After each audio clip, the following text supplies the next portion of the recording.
Hi all, so here's the second day we're going to talk about sequences. So last lesson we talked about arithmetic sequences, and there's also geometric sequences, and these are the two ones that we're going to worry about this year and for the most part in your mathematics careers. So arithmetic sequences, if you remember from yesterday looking at those notes, if you had any questions on any of those, please make sure that you're signing into your Zoom and coming and asking those questions. Each had a common difference. The same thing was added each time. For a geometric sequence, the consecutive terms, so the one term right after the other, have what's called a common ratio. And what that means is that the same number is multiplied between each set of terms. So an example would be something like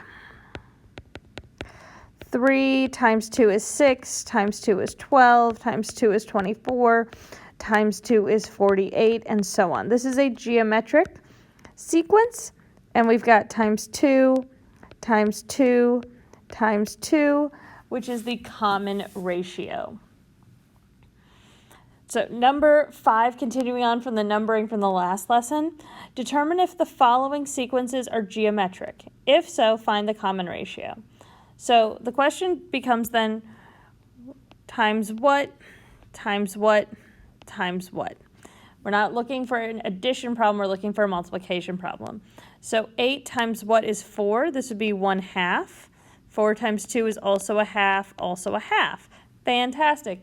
This is a geometric, since it's all the same number. And the common ratio is equal to 1/2. For part B, 7 to -21, you ask yourself times what? In this case, -3, because we have a negative sign here. Next one, we go from negative to positive, so it's again times a -3. And I'm going to check, but that is also times a -3. So again, we have two examples of geometric sequences, and here the ratio would be equal to -3. Just like with arithmetic sequences, geometric have a formula. The next term, so a sub n, is equal to the first term times, right, because we're multiplying, the common ratio, r, and then the power is n-1. So just like the parentheses for arithmetic was n-1, the power here is n-1. There's also always a little bit simplified, where we have the next term is that 0 term that you have to do a little deducing to figure out, times r to the n. So if we're going to deduce what the term would be, let's look at 5a. So if I have a sub 1 is equal to 8, that means that the a0 term that's unwritten would have been multiplied by 1/2 to get to 8.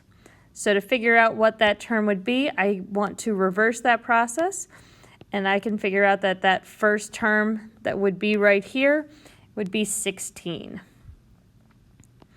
So given the sequence, f of x is equal to 8 times 0.5 to the x, write out the first 3 terms and graph.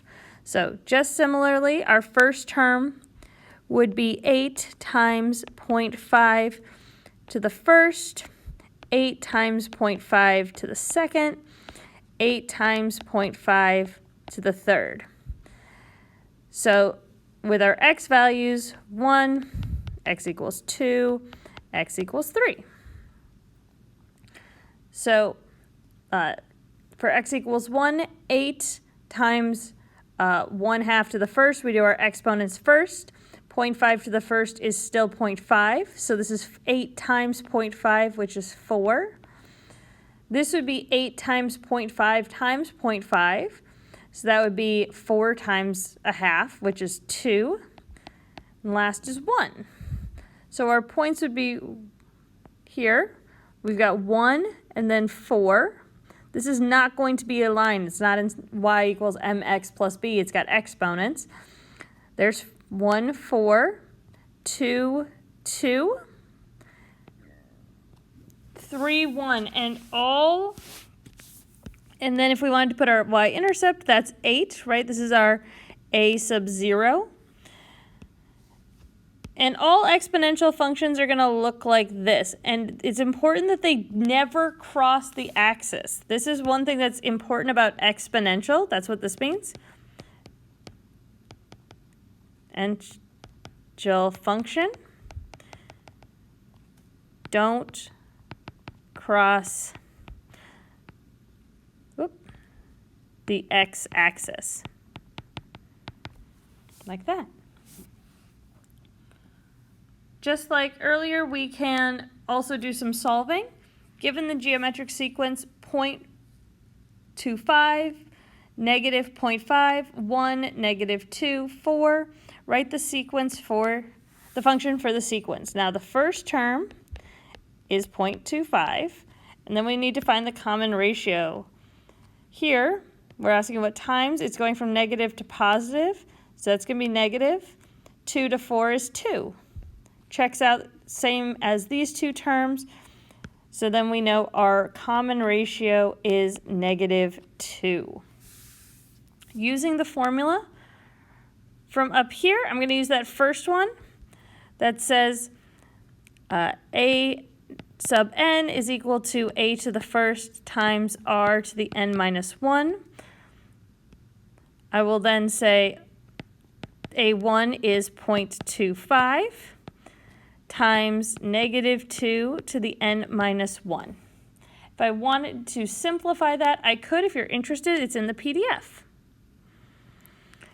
8. Using the sequence in the problem above, find the sequence's 12th term. So remember, 12 means that n is equal to 12. So using that function, I will say a sub 12 is equal to 0.25 times negative 2 to the 12 minus 1. So again, n stays the same, right? If I change this, change that. So then I'm going to follow my order of operations, and just to make this a little bit easier, I'm going to write 0.25 as 1/4, and then negative 2 to the 11th. Now, I don't know what that is off the top of my head, but what I do know is that I can express it as negative 2 times 2 times 2 times 2, and so on. I might break it up a little bit into, say, negative 2 squared, and this might feel like a weird way to split it up. You can absolutely use a calculator. The reason I'm doing that is that this is a fourth. Negative 2 squared is also 4. So this will actually cancel out, which is why I'm doing it this way. So then I just have negative 2 to the 9th. Just makes my math a little bit easier. I can use my order of operations. I can use my calculator. If I don't have a calculator, I might break it up further. Right? I know that negative 2 to the 4th is 16. So 4, 4, and negative 2 would be 16 times 16 times negative 2. Either way, I'm going to end up with negative 512. If you have questions on sequences, either arithmetic or geometric, please be sure to log into your class Zoom, ask me over email, or leave something in the comments. Talk to you later.